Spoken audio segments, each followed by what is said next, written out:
Hello students, हमने punctuation start किए थे। हम लोग वन बाय वन हमने सबसे पहले देखा था पंक्चुएशंस के बारे में पढ़ा था कि हम लोगों के लिए पंक्चुएशंस क्यों नेसेसरी है। उसके बाद हमने पंक्चुएशंस में वन बाय वन एक एक पॉइंट देखे थे। जैसे कि हमने सबसे पहले पंक्चुएशंस में देखे थे कैपिटल लेटर्स। उसके बाद हमने फुल स्टॉप के बारे में पढ़ा था जिसको हम ऐसे शो करते थे। उसके बाद हमने एक्सक्लेमेशन मार्क देखा था जिसको हम एक्सक्लेमेशन इस तरह से एक्सक्लेमेशन मार्क को शो करते थे। उसके बाद हमने क्वेश्चन मार्क के बारे में पढ़ा था जिसको हम इस तरह से शो करते थे। अभी आज की क्लास में हमको एपोस्ट्रोफी के बारे में, कोटेशन मार्क के बारे में और ऑब्लिक के बारे में ऑब्लिक के बारे में पढ़ना है। अब देखो एपोस्ट्रोफी किस तरह से शो होती है। एपोस्ट्रोफी इस तरह से शो होती है। मैंने बोला था कि जो एपोस्ट्रोफी होती है वो यहाँ ऐसे शो होती है। कॉमा जो होता है वो नीचे में वर्ड्स के बीच में। अभी कैसा यूज़ होता है वो देखेंगे बाद में, कॉमा और एपोस्ट्रोफी का डिफरेंस। लेकिन हम लोग सबसे पहले एपोस्ट्रोफी के बारे में पढ़ लेते हैं कि किस तरह से यूज़ होता है। उसके बाद हमको पढ़ना है कोटेशन मार्क और इन्वर्टेड कॉमा। मैंने बोला था या तो ये सिंगल इन्वर्टेड कॉमा भी हो सकता है और डबल इन्वर्टेड कॉमा भी हो सकता है। ठीक है, इसके बारे में भी हमको पढ़ना है। और ऑब्लिक के बारे में भी पढ़ना है। ये जो सिंगल डैश होती है ना, जो हम इसको थोड़ा बेंड करके दिखाते हैं इस तरह से, इसको थोड़ा बेंड कर देते हैं, ये हो जाता है हमारा ऑब्लिक। ये सिंपल एक डैश रहती है, इसको किस तरह से यूज़ करना है वो हम लोग देखते हैं। तो सबसे पहले पढ़ लेते हैं एपोस्ट्रोफी के बारे में। ठीक है, तो देखो मैंने यहाँ लिखा है पोजीशन और ओनरशिप। अब इसका और एपोस्ट्रोफी का क्या लेना देना है वो देखते हैं। ठीक है, देखो पोजीशन और ओनरशिप का मीनिंग होता है अधिकार। ठीक है, अब इतना बड़ा वर्ड एपोस्ट्रोफी में कहाँ से आ गया, यही सोच रहे होंगे। देखो इसका मीनिंग क्या होता है। जो एपोस्ट्रोफी होती है वो यूज़ होती है हमारे पोजीशन और ओनरशिप को शो करने के लिए। ठीक है, ये it is use to show position और ओनरशिप। ठीक है, ओनरशिप। अब ये क्यों बोल रहे हैं हम लोग, अधिकार। अब देखो इसको एग्जांपल में दिखाती हूँ, आपको समझ में आएगा। देखो दिस इज उषा's बुक। अब देखो पोजीशन और ओनरशिप का मीनिंग मैंने बोला अधिकार। अब इसका और इसका क्या संबंध है वो देखते हैं। देखो जैसे मैंने यहाँ एक सेंटेंस लिखा है दिस इज उषा's बुक। अगर हमको बताना है कि ये मतलब कोई चीज़ किसी को बिलोंग कर रही है, वो उसके अधिकार में आती है, उसके ओनरशिप में आती है। इस तरह से अगर हमको किसी सेंटेंस में बताना है तो हम उसमें एपोस्ट्रोफी का यूज़ करते हैं, जैसे हमने यहाँ पर एपोस्ट्रोफी का यूज़ किया है। ठीक है, देखो यहाँ पे ये जो बुक है वो इस गर्ल को बिलोंग करती है, इसके अधिकार में। मतलब book is belong to Usha.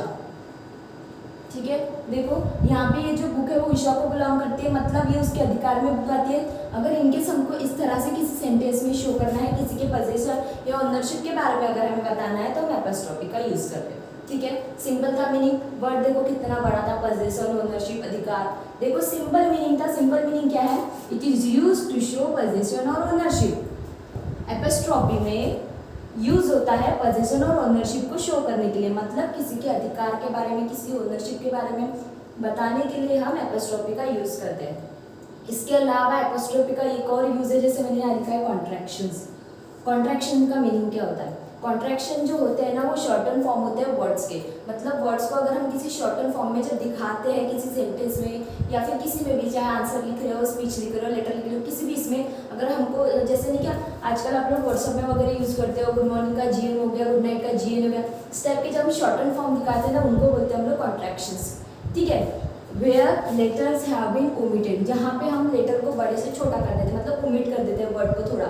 जैसे फॉर एग्जाम्पल अगर हम यहाँ पे लिखेंगे एग्जाम्पल में एक आई कांट डू दैट। अभी यहाँ पे देखो, यहाँ पे कांट क्या है, कैन नॉट। यहाँ पे हमने नॉट को ओमिट करके सिंपली यहाँ पे एपोस्ट्रोफी देखिए, यहाँ पे टी लिख दिया, मतलब कांट, मतलब I can not do that. इसको देखो छोटा ओमिट कर दिया हमने वर्ड को, मतलब यहाँ पे वर्ड का कॉन्ट्रैक्शन हो गया। ऐसे बहुत सारे वर्ड है जो आपको बुक में भी दिखाई देते हैं और हम लोग जब पढ़ते हैं, जैसे ग्रामर में भी हमने पढ़ा है, जैसे डोंट है, डजंट है, डिडंट है, इस टाइप के जो भी सब वर्ड आते हैं ना उसमें हम ना ये सब वर्ड हमारे कॉन्ट्रैक्शन से रिलेटेड है, जिसमें वर्ड के शॉर्टन फॉर्म होते हैं और हम उसमें कुछ वर्ड्स को ओमिट करते हैं। जैसे हमने यहाँ पे इस एग्जाम्पल में देखो कैन नॉट में हमने नॉट को ओमिट कर दिया तो ये बन गया कांट। जैसे कुछ और एग्जांपल, जैसे कांट हो गया, जैसे डिडंट हो गया, डजंट हो गया, और जैसे डोंट, व्हाट्स। अगर हम व्हाट्स को ऐसा लिखे तो ये रॉन्ग होता है, इसको हमको ऐसा लिखना पड़ेगा, व्हाट्स। जैसे अगर हम दैट्स को इस तरह से लिखेंगे तो ये रॉन्ग हो जाएगा, इसको हम इस तरह से लिखते हैं दैट्स, ठीक है। और मैंने बोला था आई एम, जैसे आई एम, इसको ऐसा नहीं शो करना है। देखो, एक तो पहली बात आई एम ऐसा तो बिल्कुल ही नहीं शो करना, ये तो रॉन्ग ही है। और अगर आपको इसको इसे शॉर्टन फॉर्म में दिखाना है तो आप इसको इस तरह से शो कर सकते हो, आई एम, जैसे आपको कभी कभी बुक में दिखता है, ठीक है। इसके अलावा जैसे आई हैव, ये रॉन्ग हो गया। इसको अगर आपको शो करना है तो आप चाहो तो ऐसा शो करो, लेकिन अगर आपको शॉर्टर फॉर्म में शो करना है तो आप इसको ऐसे भी शो कर सकते हो, जैसे, ठीक है। अगर आपको आई विल, आई शॉल इस तरह से अगर शो करना है तो आप सिंपली आई विल या आई शॉल को अगर आपको शो करना है तो आप इस तरह से शो कर सकते हो, डबल एल, ठीक है, डबल एल। जैसे आप आई हैड मतलब आई हैड हो गया, आई वुड हो गया, शुड हो गया। तो आपको अगर इसको शो करना है तो आप इस तरह से शो करते हो। देखो, ये डिफरेंट फॉर्म है जिसमें हमने कॉन्ट्रैक्शंस यूज किए हैं। जैसे यहाँ देखो, can't, didn't, doesn't, don't, what's, that's, यहाँ पे I am, I have, I will, I do, इस तरह की सभी डिफरेंट वर्ड में हमने एपोस्ट्रोफी यूज किया है। किस फॉर्म में? कॉन्ट्रैक्शंस में। मतलब हमने इसमें कॉन्ट्रैक्शंस का यूज किया है जिसमें वर्ड के शॉर्ट फॉर्म होते हैं, या फिर हम इसको ये भी कह सकते हैं कि हम उसमें लेटर्स को थोड़ा ओमिटेड कर देते हैं, मतलब उसको थोड़ा कट शॉर्ट करके लिखते हैं, मतलब शॉर्ट फॉर्म में लिखते हैं, जैसे हमने यहाँ पे देखा। तो ठीक है, आपको एपोस्ट्रोफी के बारे में समझ में। एपोस्ट्रोफी में ये जो एपोस्ट्रोफी होती है वो यूज होती है पोजेशन या ओनरशिप को दिखाने के लिए, मतलब किसी के अधिकार को शो करने के लिए। जैसे हमने यहाँ पे दिखाया था, एग्जाम्पल दिया था, दिस इज उषाज बुक, मतलब ये जो बुक है ये बिलोंग करती है उषा को, मतलब ये बुक है ये उषा के अधिकार में आती है, ठीक है। ये एक हो गया पहला पॉइंट। दूसरा पॉइंट हमने देखा था कॉन्ट्रैक्शंस। कॉन्ट्रैक्शंस का मतलब ही होता है shorter form of the word, मतलब वर्ड के शॉर्टर फॉर्म्स में होता है, ठीक है, जिसमें हम वर्ड के शॉर्ट फॉर्म यूज करते हैं। उसके बाद where letters have been omitted, मतलब जहाँ पर हम लेटर्स को थोड़ा कट शॉर्ट करके लिखते हैं, मतलब ओमिट करके लिखते हैं, ठीक है। तो अभी हम लोग देखते हैं कोटेशन मार्क के बारे में, ठीक है, ओके। तो हम लोगों ने अभी देखा एपोस्ट्रोफी के बारे में। अब हमको देखना है कोटेशन मार्क, और इसको हम इन्वर्टेड कॉमा भी बोलते हैं, जिसको हम इस तरह से या सिंगल इन्वर्टेड कॉमा में या डबल इन्वर्टेड कॉमा में भी शो करते हैं, ठीक है। जैसे हमने यहाँ पे बनाया है, या तो सिंगल इन्वर्टेड कॉमा या डबल इन्वर्टेड कॉमा। लेकिन इसका यूज कब होता है? देखो मैंने यहाँ पे क्या लिखा है, it is used to indicate dialogue और स्टेटमेंट सेड बाय समवन। मतलब अगर हमको इस तरह का स्टेटमेंट बताना है कि जो मतलब किसी ने कहा हुआ है या किसी ने बोला हुआ है, किसी ने पूछा हुआ है, मतलब जैसे कन्वर्शन स्टेटमेंट होता है ना, जैसे हम लोग पढ़ेंगे आगे उस सब के बारे में, जैसे डायरेक्ट इनडायरेक्ट स्पीच वगैरह जो होता है उसके बारे में, तो वो जब पढ़ेंगे तब देखेंगे।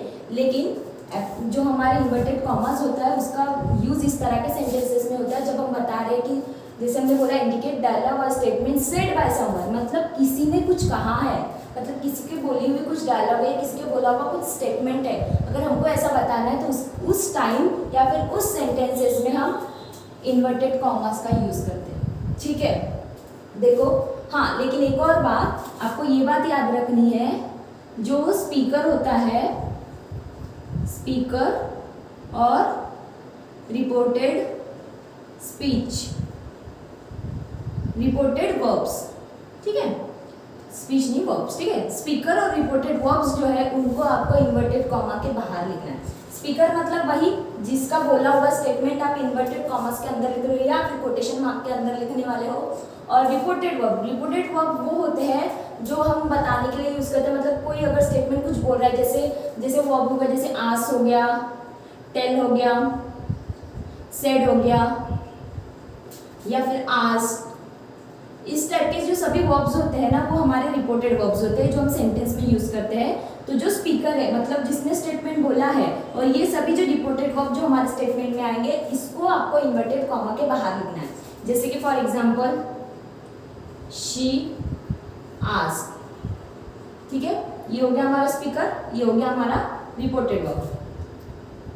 व्हाट डू यू वांट, यहाँ पे हमारा देखो, यहाँ पे हमने इन्वर्टेड कॉमा दिया है और ये क्वेश्चन टाइप है तो लास्ट में हम इसको क्वेश्चन मार्क देंगे, ठीक है। वैसे तो सेंटेंस के एंड में हम फुल स्टॉप देते हैं, लेकिन ये क्वेश्चन टाइप सेंटेंस है तो यहाँ पे हमारा क्वेश्चन है। अब ये नहीं है कि अगर हमने यहाँ पे इन्वर्टेड कॉमा देते तो क्वेश्चन मार्क की क्या जरूरत है, ऐसा नहीं है। अगर ये एक्सक्लेमेटरी सेंटेंस होता तो हम यहाँ पे एक्सक्लेमेटरी मार्क भी देते थे, क्योंकि इन्वर्टेड कॉमा देने से तो सेंटेंस राइट है, लेकिन अगर आप सेंटेंस देखकर अगर उसमें क्वेश्चन मार्क आ रहा है, एक्सक्लेमेशन मार्क आ रहा है, अगर आपने नहीं दिया तो सेंटेंस लॉक हो जाएगा, ठीक है। देखो यहाँ पे शी आस्क्ड, शी हमारी स्पीकर है, आस्क्ड ये हमारा रिपोर्टेड वर्ब है, इसको हमने इन्वर्टेड कॉमा के बाहर लिखा है। और ये जो स्टेटमेंट है ये इस लड़की ने बोला है, जिसको हमने इन्वर्टेड कॉमा के अंदर लिखा है। तो आपको समझ में आया इन्वर्टेड कॉमा का यूज क्या होता है, सिंपल यूज है। अगर हम बता रहे हैं किसी पर्सन, कोई पर्सन कुछ बता रहा है या फिर कुछ बोल रहा है, कुछ पूछ रहा है, तो उसका जो पूरा का पूरा स्टेटमेंट होता है, उसका बोला हुआ स्टेटमेंट, ठीक है, उसको, और जो हमारा रिपोर्टेड वर्ब है उसको हमको बाहर लिखना है, लेकिन उसका बोला हुआ जो पूरा का पूरा स्टेटमेंट होता है उसको हमको डबल इन्वर्टेड कॉमा में डालना है, ठीक है। तो अभी हमको देखना है ऑब्लिक के बारे में, ठीक है। देखो कोटेशन मार्क भी हो गया हमारा कंप्लीट, एपोस्ट्रोफी के बारे में पहले हमने पढ़ा, अभी कोटेशन मार्क के बारे में पढ़ा, अभी हमको पढ़ना है ऑब्लिक के बारे में। ऑब्लिक का मतलब ये सिंपल जो डैश दिखाते हैं ना हम लोग, ये होती है हमारा ऑब्लिक, ठीक है। ऑब्लिक का यूज बहुत जगह होता है, देखो किस तरह से यूज होता है ऑब्लिक का, ठीक है। ऑब्लिक देखो सबसे पहला और सबसे मेन यूज होता है ऑब्लिक को हम और के इंस्टेड में यूज करते हैं, या फिर अगर हमको और को निग्लेक्ट करना है वैसे केस में हम किसका यूज करते हैं, ऑब्लिक का यूज करते हैं, ठीक है। It is used instead of और, ठीक है। हम इसको और के इंस्टेड में यूज करते हैं, जैसे अगर हम बोलना है फॉर एग्जाम्पल, अगर हम बोलेंगे ही और शी, ठीक है, विल कम टू मैरिज, ठीक है।